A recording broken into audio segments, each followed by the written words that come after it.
Friend, welcome to Bajirao Reddy institute. Today analysis के आज के अंक में हम 6 जनवरी 2025 के 3 प्रमुख समाचारों पर चर्चा करेंगे। इसमें से पहला है भारत और ईरान द्वारा चाबहार बंदरगाह के विकास और आर्थिक जुड़ाव और संबंधों को लेकर की गई चर्चा।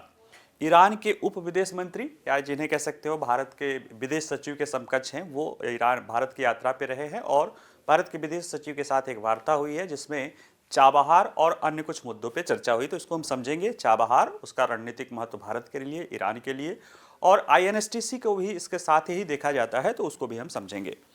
दूसरा जो मुद्दा है वो ये है कि भारत में एक SBI की एक रिसर्च टीम का एक रिपोर्ट आया है SBI का।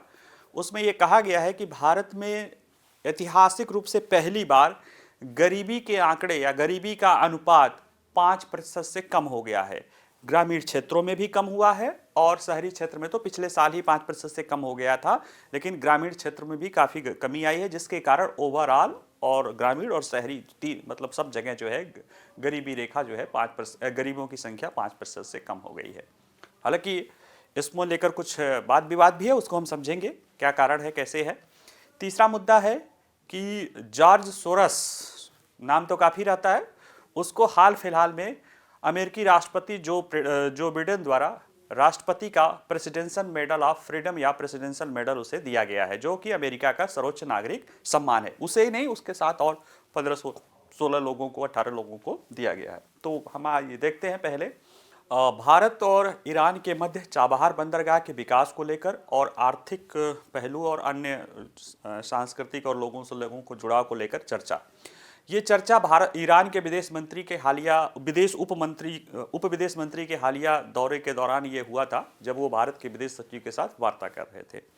इस वार्ता में देखा जाए तो मोटे तौर पे चाबहार बंदरगाह के विकास और आर्थिक व्यापार, सांस्कृतिक जुड़ाव, लोगों से लोगों के संबंधों पर बात की गई थी, लेकिन मोटे तौर पे जो फोकस है वो चाबहार बंदरगाह को लेकर है और ख़ासतौर से उसके जरिए ईरान जो है भारत से के साथ अपने तेल व्यापार को पुनः शुरू करना चाहता है, जो 2019 के बाद बंद है।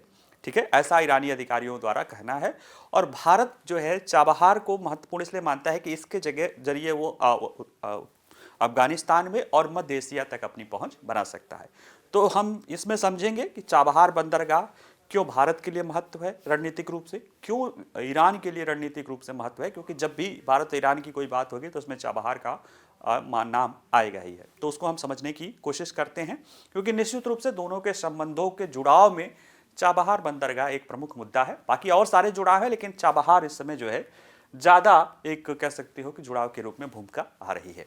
चर्चा में क्यों है तो देखिए, भारत और ईरान ने 3 जनवरी को चाबहार बंदरगाह के संयुक्त विकास, व्यापार और आर्थिक जुड़ाव को बढ़ावा देने के तरीकों, कृषि और कुछ अन्य क्षेत्रों में संभावित सहयोग को बात की। और चाबहार बंदरगाह अगर देखा जाए तो इसका विकास ने भारत और ईरान के लिए व्यापार और आर्थिक जुड़ाव को बढ़ावा देने में महत्वपूर्ण अवसर प्रदान किया है, क्योंकि यह बंदरगाह ईरान के या तेहरान के विरुद्ध अमेरिकी प्रतिबंधों के दायरे से बाहर रहा है। ऐसे में ये ईरान के लिए एक महत्वपूर्ण जो है पहलू है अपने संबंधों को या अपने इसके अवसर के रूप में उसको देखने को लेके। ईरानी प्रतिनिधिमंडल का नेतृत्व जैसे कि पता है कि उप विदेश मंत्री वहां के माजिद तख्त रवाची ने किया था, जबकि भारतीय पक्ष का नेतृत्व विदेश सचिव विक्रम मिस्री ने एक बातचीत में ये किया था। भारत और ईरान के प्रमुख चर्चा के बिंदु क्या रहे तो देखिए, विदेश मंत्रालय का जो वक्तव्य है उसमें कहा गया कि चाबहार बंदरगाह के विकास, आर्थिक मुद्दों, व्यापार, कृषि सहयोग और सांस्कृतिक सहयोग, लोगों से लोगों के सहयोग पर चर्चा हुई। ईरान के बात में देखा जाए तो ईरान जो है चाबहार बंदर की बात करता है, लोगों से लोगों के बीच के कनेक्टिविटी की बात करता है, पर्यटन को बढ़ावा देने की बात करता है, वह अन्य मुद्दों पर बात करता है। लेकिन एक ईरानी अधिकारी का कहना है कि जो है ईरान चाबहार बंदरगाह के जरिए पेट्रो रसायन जो है व्यापार को बढ़ावा देना चाहता है और ख़ास तौर से वह अपने तेल निर्यात को जो है भारत तक जो है उसको जो अभी रुका है 2019 के बाद से उसे बढ़ावा देने पर बल देता है। देखें, संक्षेप में ही देख लेते हैं। देखिए, ईरानी उप विदेश मंत्री ने कहा कि लोगों से लोगों के बीच आपसी संबंधों को बढ़ाने के लिए दोनों देशों के बीच पर्यटन को बढ़ावा देने की आवश्यकता पर जोर दिया। ठीक है, ये बात कही गई। भारत जो है अफगानिस्तान, पश्चिम एशिया और दक्षिण काकेशस देशों सहित वर्तमान और क्षेत्रीय घटनाक्रमों को इसमें शामिल किया गया। और भारत के विदेश सचिव का कहना है कि अफगानिस्तान के पुनर्निर्माण और आर्थिक विकास में सहायता के लिए चाबहार बंदरगाह महत्व है। और साथ ही साथ दोनों पक्षों ने संयुक्त राष्ट्र, ब्रिक्स और एससीओ सहित महत्वपूर्ण बहुपक्षीय मंचों पर सहयोग को गहरा करने की आपसी प्रतिबद्धता को दोहराया है।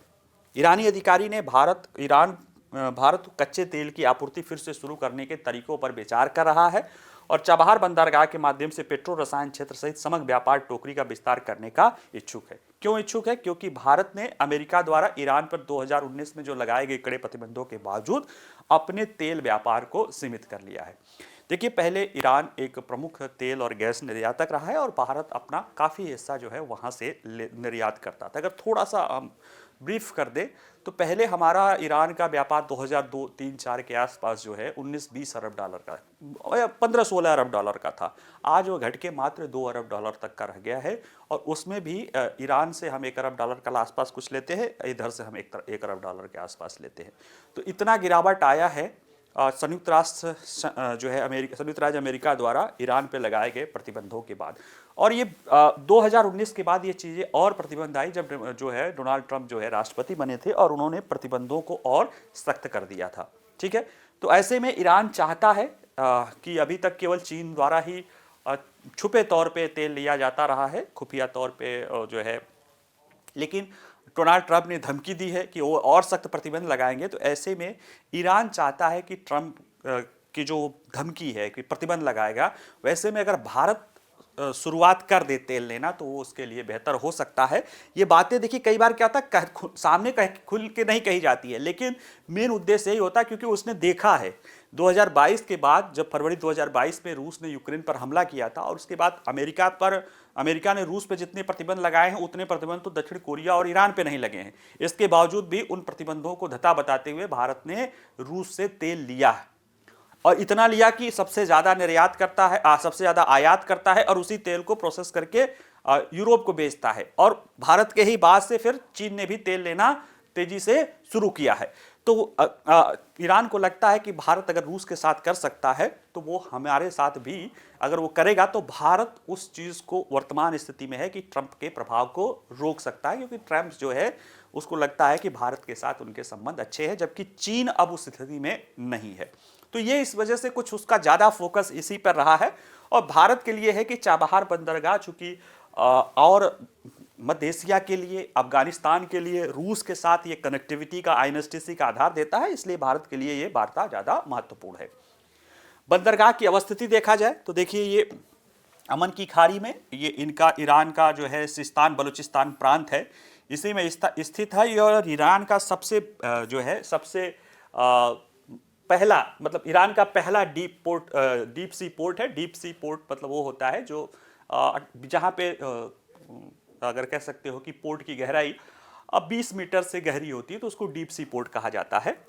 और इसके जरिए भारत से आने वाले जहाज चाहे कांडला से आए चाहे मुंबई से आए यहाँ जाएंगे, यहाँ होते हुए चीन के भी जा सकते हैं और अफगानिस्तान भी जा सकते हैं। और यहीं से आईएनएसटीसी का रूट निकला है जो कैस्पियन सागर होते हुए रूस के पिट्सबर्ग तक और अन्य देशों में, मध्य एशिया के अन्य देशों में भी यहाँ पे जा सकता है।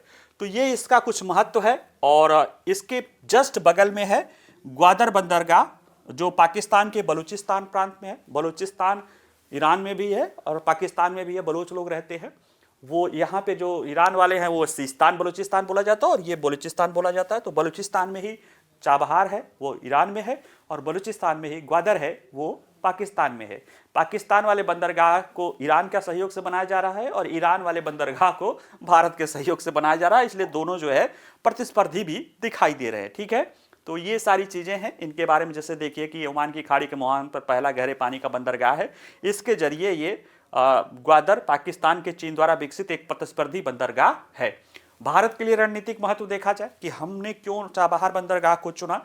2003 में भारत के उस समय के प्रधानमंत्री स्वर्गीय श्री अटल बिहारी वाजपेयी द्वारा जो है इसको शुरू किया गया था। तो उस समय 3 मुख्य घोषित रणनीतिक उद्देश्य थे। पहला ये था कि हम अपने सीमा के बाहर, यानी अपने देश के अपने तट के बाहर दूसरे देश में हम एक महत्वपूर्ण बुनियादी ढांचा परियोजना बनाएंगे। एक पोत बनाएंगे जिसके तहत हमें जो है मध्य पूर्वी, आप कह सकते हैं पश्चिम एशिया के देशों में हमारी पहचान बनेगी, हमारी बुनियादी ढांचा और संरचना क्षमता की। उससे एक होगा कि हमें और भी बेहतर और भी जगह बनाने का अवसर मिल सकता है, साथ ही साथ हमारे अन्य बुनियादी ढांचा परियोजनाओं के लिए हम उन्हें दिखा सकते हैं, तो एक निवेश की भी संभावना थी और हमारी पहचान भी बढ़ावा थी। तो ये तो पहला था। दूसरा ये था कि पाकिस्तान, अभी हम मध्य एशिया के लिए या अफगानिस्तान या मध्य एशिया के लिए जो भी रास्ता जाता था वो कहीं ना कहीं पाकिस्तान के जरिए वो ब्लॉक हो गया था। ऐतिहासिक रूप से हमारा सोवियत संघ और उसके आसपास के देशों में जो रहे हैं या मध्य एशिया के जो देश रहे हैं उसमें भारत के कल्चरली बहुत जुड़ाव है। चीन वहाँ पे बहुत तेजी से हुआ क्योंकि चीन का संपर्क है, लेकिन भारत मध्य एशिया के साथ देशों के साथ वो संपर्क नहीं बना पाया, जबकि मध्य एशिया के देश काफ़ी एनर्जी और रिसोर्स है, मिनरल्स से रिच हैं, और भारतीय सामानों का, भारतीय संस्कृति का वहाँ पे काफ़ी जो है पकड़ है, लेकिन भारत की कनेक्टिविटी नहीं थी। तो भारत पाकिस्तान को बाईपास करने का एक रास्ता ढूंढ रहा था। तो जाहिर सी बात है, अब वो पाकिस्तान के बाद तो ईरान ही बचता है सागर से होते हुए, तो वो उसके जरिए वो बाहर जो है रास्ता पाकिस्तान को बाईपास करना चाहता, साथ ही साथ वो अफगानिस्तान के लिए भी एक रूट बनाना चाहता था बाई रोड, तो वह भी जो है इसी रास्ते से होता। ये 3 घोषित उद्देश्य थे, लेकिन समय के साथ एक चौथा भी उद्देश्य हो गया, जबकि ग्वादर में पाकिस्तान और चीन ने अपने BRI प्रोजेक्ट के तहत यहाँ पे ग्वादर बंदरगाह को डेवलप किया, तो ये इसके प्रतिस्पर्धी के रूप में भारत के लिए भी हो गया था कि वो अपने इस चाबहार बंदरगाह को मजबूत करे। ठीक है, चीन के ईरान के लिए क्या था, हमारे लिए तो मैंने बता दिया कि हमारे, चीन के लिए क्या था, ईरान के लिए क्या था। तो देखिए, ईरान के लिए यह संभावित रूप से पश्चिमी प्रतिबंधों से बचने में मददगार कर सकता है।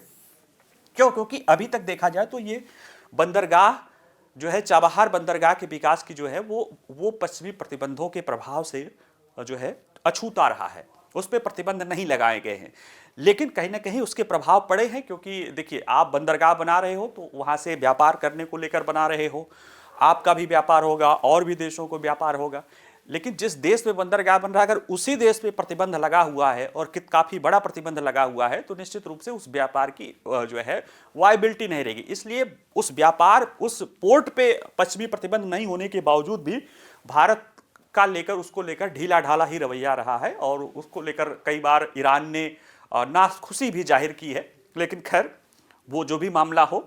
दूसरा है कि ये बंदरगाह अंतर्राष्ट्रीय उत्तर दक्षिण परिवहन गरियाला, international north south transport corridor का एक प्रमुख पड़ाव है वहाँ पे भूमि, क्योंकि ये अरब सागर में वो प्रमुख वही है, वहाँ से होते हुए भी वो ऊपर आगे जाएगा। तो ये कुछ महत्व है। ऐसे में भारत के साथ और रूस, 2 देशों का महत्वपूर्ण इंटरेस्ट है, क्योंकि INSTC भारत, रूस और ईरान का एक संयुक्त परियोजना थी, उस पर आगे चलने की बात हो रही है। तो देखिए, ऐसे समय में जबकि पूरी पश्चिमी अमेरिका और उसके सहयोगी देश ईरान के विरुद्ध हैं, ऐसे में ईरान को भारत की एक स्ट्रेटेजिक पोजीशन या रूस का एक स्ट्रेटेजिक पोर्ट का वहाँ पे डेवलपमेंट, भारत का पोर्ट है लेकिन रूस का भी स्ट्रेटेजिक हित है वहाँ पे होना, उसे कहीं ना कहीं पश्चिमी देशों के जो कोप भाजन है उससे थोड़ा बहुत बचाने का मदद करेगा। अभी हम चुनौतियों के रूप में देखेंगे, अगर देख ही लेते हैं तो फिर बताते हैं उसी के साथ ही साथ।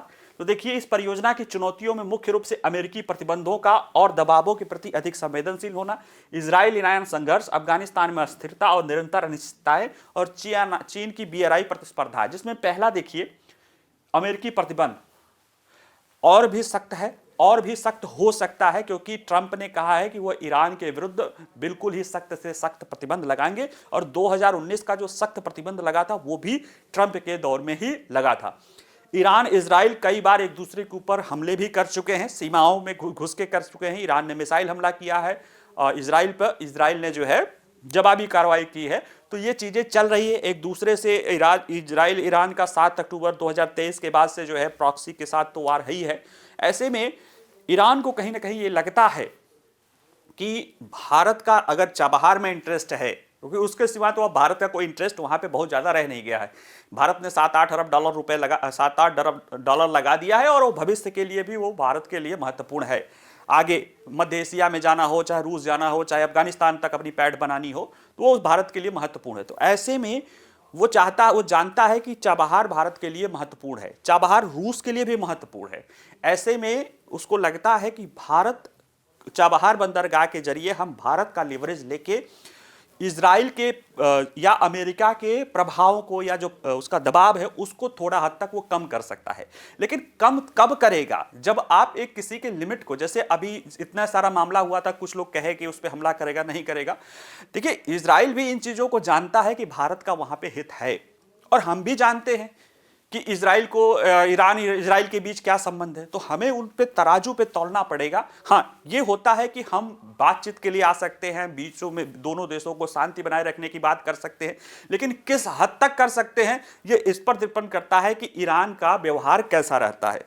तो वो है, लेकिन इजराइल निश्चित रूप से ये चाबहार पोर्ट और भारत की वहां पे उपस्थिति या रूस का उसमें इंटरेस्ट जियो स्ट्रेटेजिक रूप से ईरान को थोड़ा तो राहत या थोड़ा तो उसको एक विशेष स्थिति प्रदान कर ही रहा है, जिसके कारण वो चाह रहा है कि चाबहार जो है जिंदा बना रहे, चाबहार की स्थिति चलती रहे।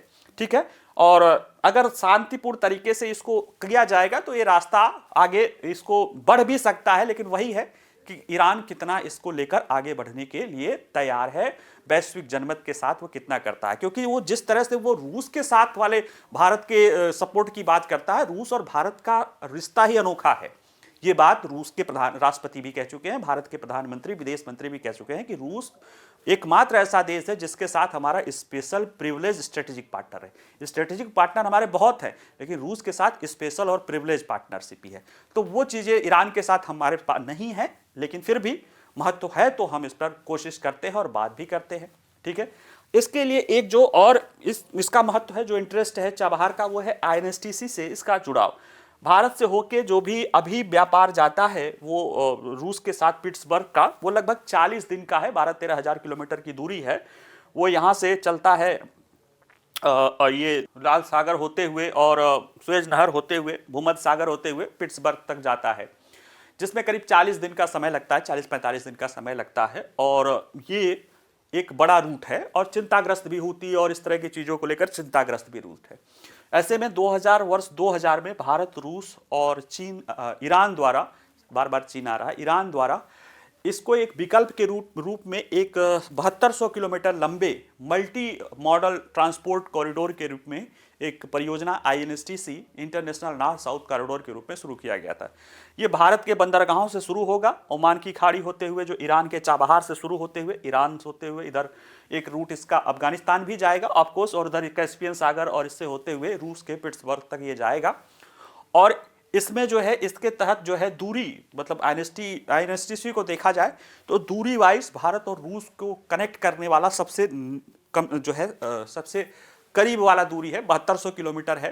हालांकि 2014 में जब ये कहा गया था तो ये बताया गया था कि यह जो परंपरागत सुएज नहर की तुलना उससे 30% सस्ता है और 40% छोटा है, और टाइम भी 20-23 दिन बच रहा है।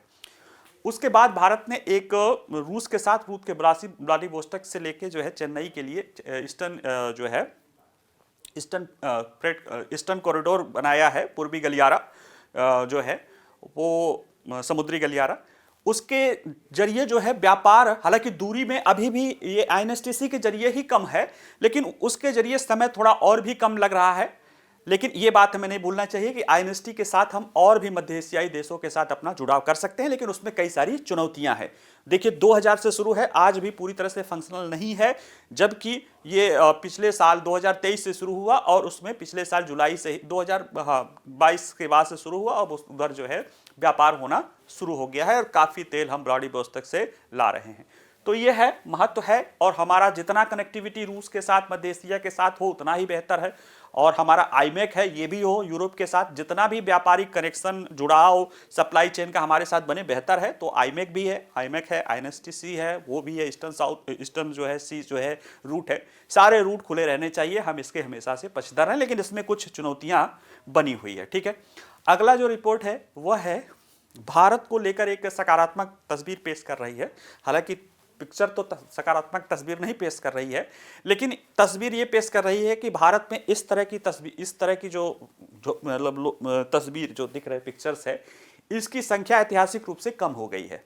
एसबीआई की अभी रिसर्च रिपोर्ट आई है जिसमें भारत में ग्रामीण गरीबी को लेकर, कंजम्पशन को लेकर अनुमान लगाया गया है।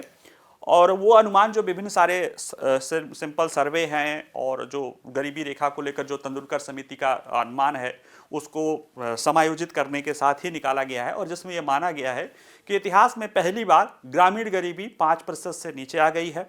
शहरी गरीबी तो पिछले साल ही कम हो गई थी और वो भी जो है 4% के आसपास हो गई है। और देखा जाए तो ओवरऑल भारत में गरीबों की जो संख्या है वो ओवरऑल 5% से कम हो गए हैं, और ये एक सकारात्मक बातें हो सकती है। इसमें कारणों पर जो देखा गया है वो बताया गया है कि ग्रामीण क्षेत्रों में इंफ्रास्ट्रक्चर निवेश के कारण, इंफ्रास्ट्रक्चर सुविधाओं के बेहतर स्थिति के कारण ग्रामीण क्षेत्रों में मोबिलिटी बढ़ी है, जिसके कारण ग्रामीण और शहरों के बीच का जो कंजम्पशन अंतर है वो कम हुआ है। और गांव में भी एक गांव में भी कंजम्पशन का जो स्तर है ऊपर से नीचे के बीच में वो थोड़ा कम हुआ है। और इसमें कहीं ना कहीं भूमिका जो सरकार के द्वारा डायरेक्ट बेनिफिट ट्रांसफर जैसी स्कीम चलाई जा रही है, किसानों के भले के लिए जो की जा रही है, ग्रामीण विकास के लिए जो किया जा रहा है, इन सारे पहलुओं का लाभ मिल रहा है। हालांकि कुछ लोगों का ये कहना है कि एसबीआई द्वारा तेंदुलकर समिति के रिपोर्ट के आधार पे उसको जो है इन्फ्लेशन के साथ समायोजित करके करना दोषपूर्ण है, क्योंकि एक तो तेंदुलकर समिति ही खुद भी गरीबी की बात नहीं करती थी, वो एकदम बिल्कुल ही ना एकदम डेस्टिट्यूट या बिल्कुल हताश लोगों की वो तस्वीर पेश करती है। दूसरे जो सरकार थी उसने 2011-12 में के बाद जो है 2013 में रंगराजन समिति भी स्थापित की थी, जिसने उस गरीबी रेखा को के अलग गरीबी रेखा दी थी। फिर भी जो तेंदुलकर समिति है जिसको उसके साथ समायोजित है, उसके साथ ये आंकड़े बता रहे हैं एसबीआई रिसर्च का कि भारत में गरीबी रेखा में कमी आई है और वो 5% से कम हो गई। हालांकि उसने ये कहना है कि शहरी गरीबी में अभी जब जनसंख्या के वास्तविक आंकड़े आएंगे जनगणना के बाद तो इसमें थोड़ा बहुत समायोजन होगा। हालांकि उसने ये कहा कि शहरी जनसंख्या में और कमी ही दिखाई देगी। चलिए देखते हैं क्या मामला है, चर्चा में क्यों है। चर्चा में है कि एसबीआई की रिसर्च द्वारा 3 जनवरी को एक अध्ययन कहा गया था जिसमें वित्त वर्ष 2023-24 के दौरान ग्रामीण क्षेत्रों में गरीबी में तेजी से कमी आने की बात कही गई है, और कहा गया है कि पहली बार ग्रामीण गरीबी अनुपात 5% से नीचे हो गया है और 22-23 के 7.2% से घटकर 4.86% रह गया है। यानी 22-23 में, वित्त वर्ष 22-23 में जहां 7.2% गरीबी थी वो अब घट के 4.86% रह गई है, ये रिपोर्ट कह रही है। और इसी दौरान शहरी क्षेत्रों में भी गरीबी कम हुआ है, हालांकि उससे कम अनुपात पे, यानी 4.6% से घटकर 4.09% रह गया है। तो शहरी क्षेत्रों में तो 2022-23 में ही 5% से नीचे हम आ गए थे, ग्रामीण क्षेत्रों में 7.2% थे, वो भी 4.86% हो गए हैं। तो ओवरऑल भी देखा जाए तो दोनों जगह अगर 5% से कम है तो ओवरऑल मिलाएंगे तो वैसे भी 5% से कम आ गई है। और इसके पीछे जो तेज कमी का जो श्रेय है उसका ग्रामीण क्षेत्र में वो निम्न आय वर्ग के बीच खपत वृद्धि हुआ है, जिसमें मजबूत सहकारी समर्थन के कारण जो उसके एक्सपेंडिचर पे वृद्धि हुई है, उसके कारण ये चीजें गरीबी रेखा की चीजें दिखाई दे रही है। निष्कर्ष के रूप में अगर देखें हम पिक्चर के आधार पे, तो देखिए ये नीला वाला जो है ये 2023-24 का आंकड़ा, 2022-23 का आंकड़ा है, और लाल वाला 2023-24 का। तो ग्रामीण क्षेत्र में, रूरल क्षेत्र में 7.2 से 4.6 कम हुआ है, और शहरी क्षेत्रों में भी 4.86 से 4.09 कम हुआ है। और इसके लिए जो आधार तैयार किया है कि कैसे माना गया है कि इतने ही लोग हैं, तो उसमें कंजम्पशन वाइज डेटा है जिसको तेंदुलकर समिति का ही रिपोर्ट के आधार पर माना गया है।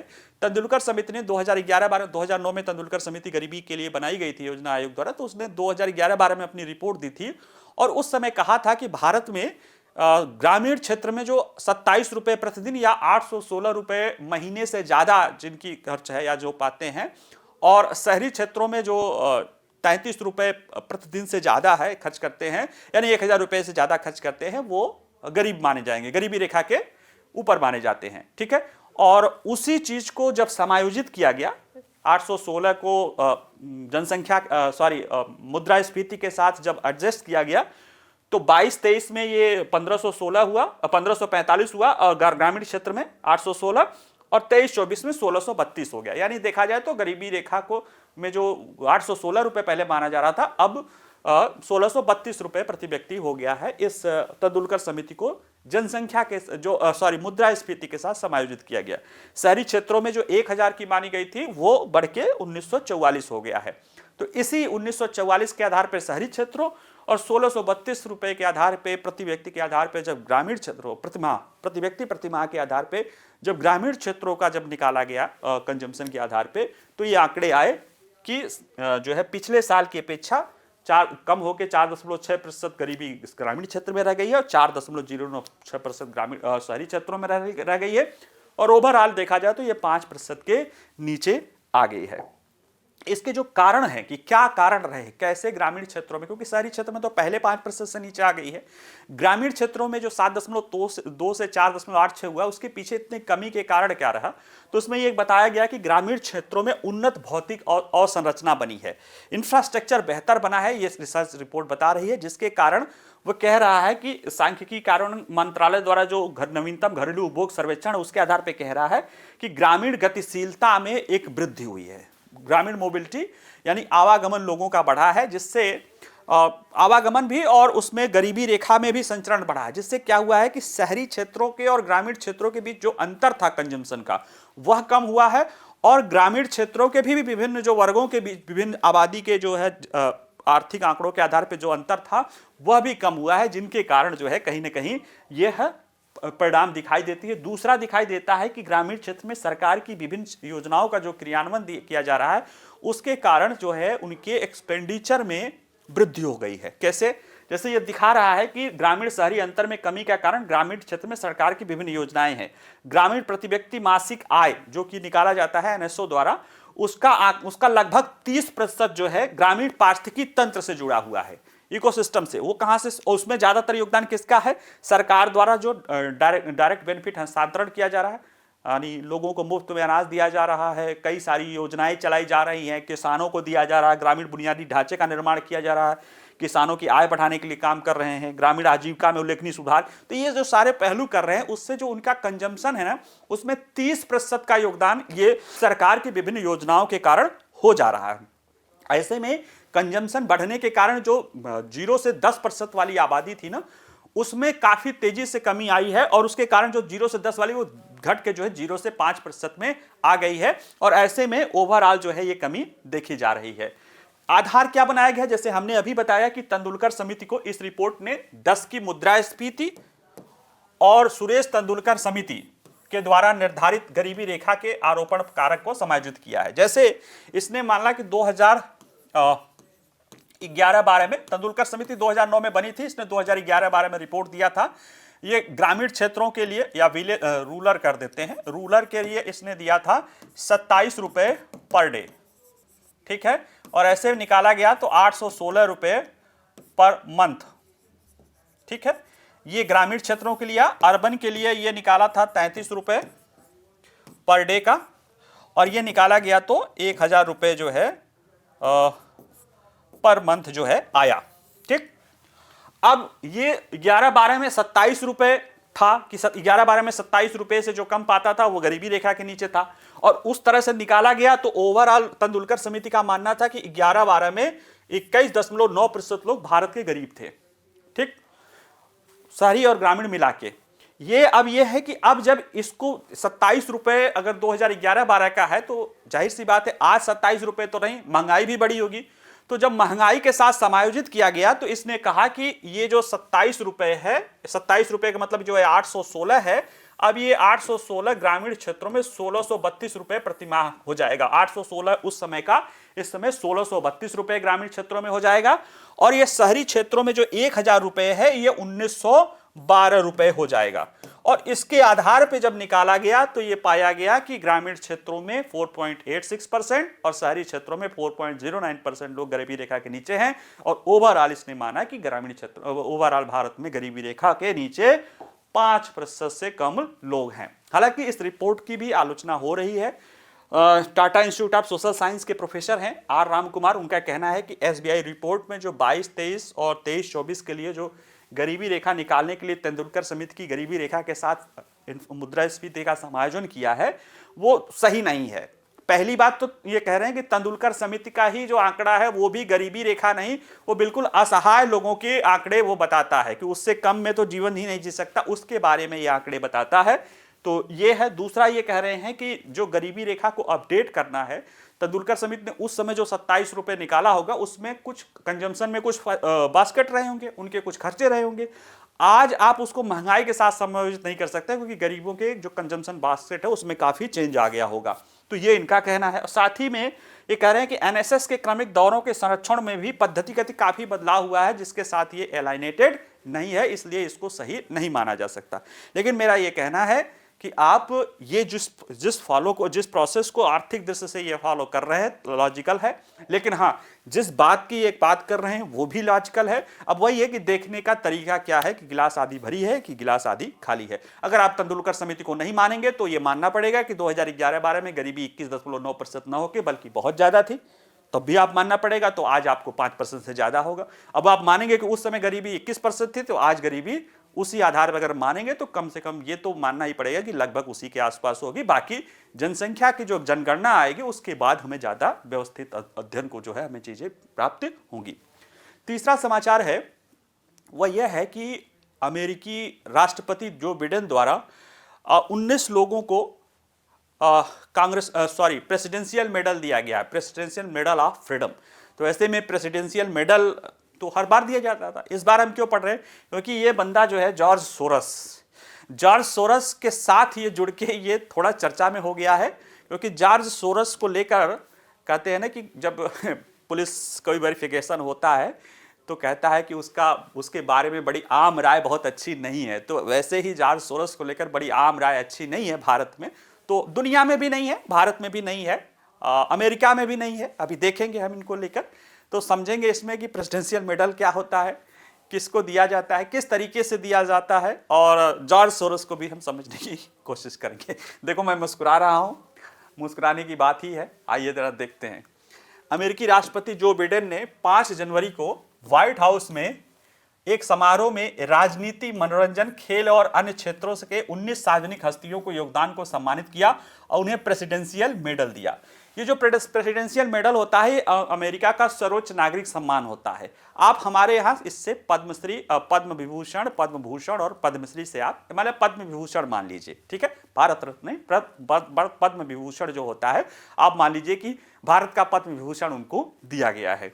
इसमें सम्मानित होने वालों में हिलेरी क्लिंटन हैं, जॉर्ज सोरोस हैं, रॉबर्ट एफ कैनेडी ये राष्ट्रपति रह चुके हैं, पूर्व राष्ट्रपति हैं, मरणोपरांत हैं, उनको दिया गया है। और अर्जेंटीना के फुटबॉलर लियोनेल मेसी हैं, अभिनेता भी हैं, और डिजिटल वाशिंगटन। तो ये कुछ लोग हैं, कुछ मतलब और भी लोग हैं, 19 लोग हैं, जिसमें मेनली जॉर्ज सोरस को लेकर थोड़ा सा ज्यादा बात है। कांग्रेस का प्रेसिडेंशियल ऑफ फ्रीडम क्या है, मेडल ऑफ अमेरिका का प्रेसिडेंशियल मेडल ऑफ फ्रीडम। देखिए ये इस तरह का कुछ होता है, उसका रूपरेखा जो पहनाया जाता है तो उसमें ये बना रहता है। ये अमेरिका का संयुक्त सर्वोच्च नागरिक सम्मान है जो किसी भी व्यक्ति के लिए उसके जीवन काल में दिया जाता है कि उसके कार्यों के लिए। ये कांग्रेसनल रिसर्च सर्विस की नवंबर 2024 की एक रिपोर्ट है, उसको कहती है कि ये इसकी शुरुआत जो है राष्ट्रपति हेनरी ट्रूमन द्वारा 1945 में शुरू किया गया था। जो 45 से 53 तक जो है 2 कार्यकाल के लिए रहे थे, उनके द्वारा 1945 में इसको देने की प्रथा शुरू की गई थी। हालांकि बाद में 1963 में जॉन एफ कैनेडी द्वारा इसके नामकरण में बदलाव किया गया था, लेकिन इसकी देने की शुरुआत 1945 से ही की गई है। ये लाल पंचकोण के ऊपर एक सफेद सितारा, जिसके चारों ओर 5 सुनहरे ईगल और केंद्र में 13 सुनहरे, मतलब वो ये देख कर देखोगे आपको पता चल जाएगा ये चीजें दी जाती है। इसको देने की अनुमति राष्ट्रपति द्वारा किससे किया जाता है? जैसे कि वो संयुक्त राज्य अमेरिका की सुरक्षा या राष्ट्रीय हितों में योगदान करता हो कोई व्यक्ति, विश्व शांति में योगदान करता हो, या सांस्कृतिक या अन्य महत्वपूर्ण सार्वजनिक या निजी प्रयासों में भी विशेष रूप से योगदान करता हो। लेकिन वास्तव में इसको कैसे दिया जाता है? तो ये प्रेसिडेंशियल मेडल ऑफ फ्रीडम के प्राप्तकर्ताओं को नामांकित करने की कोई औपचारिक प्रक्रिया नहीं है। 1970 में एक कार्यकारी आदेश आया था, एग्जीक्यूटिव आदेश से प्रेसिडेंट ने यह तय कर लिया है कि वो अपनी पहल पर किसी व्यक्ति को पदक दे सकते हैं। इसके लिए कभी कभी कांग्रेस का सुझाव भी आ जाता है, लेकिन राष्ट्रपति का ही सारा मनमानी सारा चीज राष्ट्रपति की ही चलती है। इस बार भी देखेंगे अभी जिस तरह के लोगों को दिया गया है, चाहे जॉर्ज सोरोस हो, चाहे हिलरी क्लिंटन हो, चाहे कैनेडी हो, ये इसमें से एक व्यक्ति को छोड़कर राजनीतिक जो व्यक्ति हैं वो सब डेमोक्रेटिक पार्टी से ही जुड़े हुए हैं। अमेरिका के राष्ट्रपति जो भी रहते हैं वो अपने पसंद के ही लोगों को इसमें देते हैं। इसमें जो एक व्यक्ति को दिया गया है जॉर्ज सोरोस, वो थोड़ा सा हमारे लिए चर्चा का विषय है, क्योंकि ये देखा जाए तो पिछले कुछ समय से काफी चर्चा में है। यानी अगर एलन मस्क के बाद कोई दूसरा है ज्यादा चर्चा में है तो वो जॉर्ज सोरोस ही है। एलन मस्क अब ज्यादा चर्चा में हो गया बंदा, तो एलन मस्क के बाद जॉर्ज सोरोस ही है, और इन दोनों से ज्यादा कोई चर्चा में है तो डोनाल्ड ट्रंप है। तो अब ये तीन लोग जो है चर्चा में हैं। तो ये जो जॉर्ज सोरोस है, यह भारत के संसद में इसके बारे में भी कुछ बहुत कही गए थे। यानी इसका मतलब है कि ये संसद में जब कोई बातें कही जाती है तो इसका मतलब है कि ये और इसके संस्थाओं का भारत को लेकर थोड़ा बहुत बेहतर नहीं रहा है। इसके बारे में देखा जाए तो ये वैसे तो एक हेज फंड मैनेजर है, अरबपति है और परोपकारी संस्था भी चलाता है। लेकिन इसके बारे में एक परिचय पूछा गया था जब इसके कुछ इसने स्टेटमेंट दिया था, अभी नीचे देखेंगे तो भारत के विदेश मंत्री ने कहा था कि एक बूढ़ा आदमी जिसके पास बहुत पैसा हो और बहुत शातिर दिमाग हो, उससे बच के रहना चाहिए। तो ये भारत के विदेश मंत्री जयशंकर का सधा हुआ जॉर्ज सोरोस के बारे में उनकी परिभाषा है कि एक बूढ़ा आदमी, बहुत पैसा है और बहुत खतरनाक दिमाग है, तो उससे बच के ही रहने की बात है। लेकिन वो बचने कहाँ देगा? देखिए, इसका जन्म 1930 में हंगरी में हुआ था। हंगरी में 1930 में हुआ था, तो आज 94 साल का तो ये हो गया होगा, अगस्त में तो हो ही जाएगा। हाँ, 94 साल से ज़्यादा, अगस्त में ही 94 साल का हो गया था। और वो जो है वो माता पिता इसके यहूदी है, जेउस है, तो ये यहूदी ही है। उस समय जब हिटलर का हंगरी पर हमला था तो ये उसके माता पिता छुपा के वहाँ पे अपना रहते थे। और कुछ लोगों का तो कहना है, आरोप ही है कि इसके माता पिता और ये यहूदी लोगों की मुखबिरी करता था नाजी लोगों के साथ। खैर, जो भी बात रहा हो, हम उसको नहीं कहते, लेकिन ये है कि वहाँ रहा। 1947 में, पहले फिर हंगरी के बाद जब 1947 में वहाँ पे कम्युनिस्ट आ गए तो ये 1947 में ब्रिटेन लंदन चला गया, वहाँ पे कुछ काम आदि किया। फिर लंदन स्कूल ऑफ इकोनॉमिक्स में इसने पढ़ाई की। फिर 1956 में अमेरिका में चला गया और वहाँ पे किसी और संस्थाओं के साथ जुड़ा रहा। 1971 में इसने अपना खुद का 73 में इसने अपना खुद का हेज फंड बनाया और इसने हेज फंड में काम किया। इसको सबसे बड़ी सफलता जो मानी जाती है 1992 में ब्रिटिश पाउंड के खिलाफ इसने शॉर्ट सेलिंग करके, शॉर्ट सेलिंग ये होता है कि आप लगाओगे कि ये कम में खरीदोगे, ज़्यादा में बेचने की बात, यानी ज़्यादा होता है बाद में उसको खरीद के दे देते हो, ठीक है। तो इसको लगभग $1 अरब का फायदा हुआ था, $1 अरब का। और आलोचक कहते हैं कि ये उसकी, कुछ लोग कहते हैं ये उसका सबसे बड़ा लाभ था, लेकिन आलोचक कहते हैं कि इसने बैंक ऑफ इंग्लैंड को तोड़ दिया था, तबाह कर दिया था, उसको ब्लैक डे के रूप में माना जाता है। और 2022 में मैंने तोड़ दिया था। इसी तरह से इसके एक ईस्ट एशियन आसियान देशों में भी, वहाँ की भी मुद्रा के साथ इसने खिलवाड़ किया है, उनको भी तबाह करने में, खासतौर से जो है मलेशियाई भात, थाई भात और मलेशिया के भी मुद्राओं के साथ भी इसने इसी तरह का करके काफ़ी पैसा कमाया है। 2022 में एक फ्रांस की एक अदालत ने इस पर इनसाइडर ट्रेडिंग का मुकदमा चलाया था, इस पर फाइन भी लगाया है। तो ऐसा नहीं है कि ये बड़ा बिजनेस में दूध का धुला है। इसकी जो सबसे खास बात है वो है इसके पास पैसा, जो पहले जब ये आंकड़ा था $8 अरब का है, कुछ लोग कहते हैं $20 अरब का है, और उस पैसे से इसने अपना एक ओपन सोसाइटी फाउंडेशन खोल रखा है। ओपन सोसाइटी फाउंडेशन का 100 से अधिक देशों में उपस्थिति है। कुछ लोगों ने बिजनेस में पैसा लगाया, इसने पैसा लगाया किसमें? एकेडमिया पे। इसका अपना खुद का विश्वविद्यालय है, पहले हंगरी में था, तो हंगरी जिस देश का उसी देश में ये भगा दिया गया, प्रतिबंधित है, तो फिर इसने ऑस्ट्रिया में अपना विद्यालय खोला है, वहाँ पे है, मतलब इसका अपना विश्वविद्यालय है, निजी यूनिवर्सिटी है यूरोप की। यह एकेडमिया पे लगाता है, पत्रकारों पे पैसा लगाता है, एनजीओ पर पैसा लगाता है, दूसरे देश में सत्ता परिवर्तन पे पैसा लगाता है, ऐसा इस पे आरोप लगते हैं।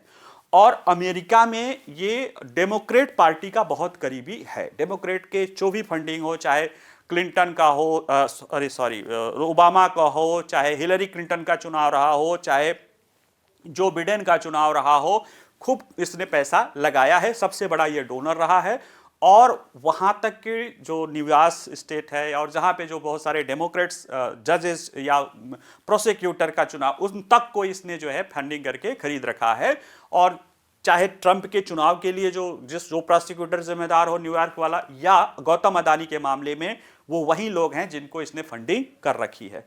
और ये अमेरिकी राष्ट्रपति ट्रंप इसका काफी कटुता है और उसने तो इसको समाप्त ही कर लेने की कसम खा ली है एलन मस्क ने। खैर, इसका भारत सरकार के प्रति, जो वर्तमान भारत सरकार है उसके प्रति भी बड़ा अच्छा विचार नहीं है।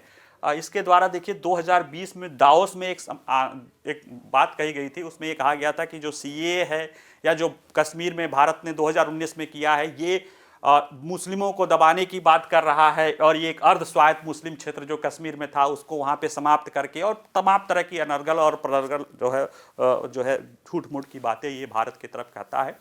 2023 में म्यूनिख में जब हुआ था तो उसने कहा था कि जो हिंडनबर्ग की रिपोर्ट आई थी तो ये कहा था कि ये बहुत अच्छी रिपोर्ट है क्योंकि इसके जरिए मोदी को आप हरा सकते हो। और उसने कहा था कि मैं मोदी को सत्ता में नहीं देखना चाहता हूं, उसके लिए उसने एक बात भी कही थी, हमारे पास $1 अरब से ज़्यादा का पैसा भी मैं खर्च करने के लिए तैयार हूँ। इसलिए देखिए भाजपा जो है, भारतीय जनता पार्टी बार बार उसी की बात उठाती है।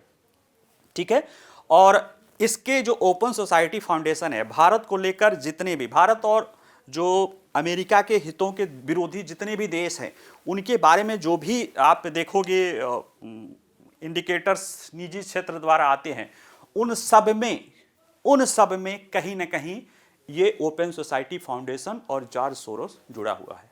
ठीक है, तो ये इसकी जो कहते हैं ना कि जो बूढ़ा आदमी जिसके पास ढेर सारा पैसा है और बहुत खतरनाक दिमाग है, उसके योगदान के लिए अमेरिकी राष्ट्रपति जो बाइडेन ने जो है इसे कांग्रेस का प्रेसिडेंशियल मेडल दिया, क्योंकि उनको लगता होगा कि ये अमेरिका में उनके हितों को तो ये जो है महत्व देता ही रहा है, और वो अब चीज़ें साबित भी हो गई है। ठीक है, चलिए आज के लिए इतना ही। बाकी वीडियो पसंद आए तो लाइक करिए, शेयर करिए। कोई और भी बात रहेगी तो आप कमेंट्स में पूछ सकते हैं। बाकी नमस्कार, धन्यवाद।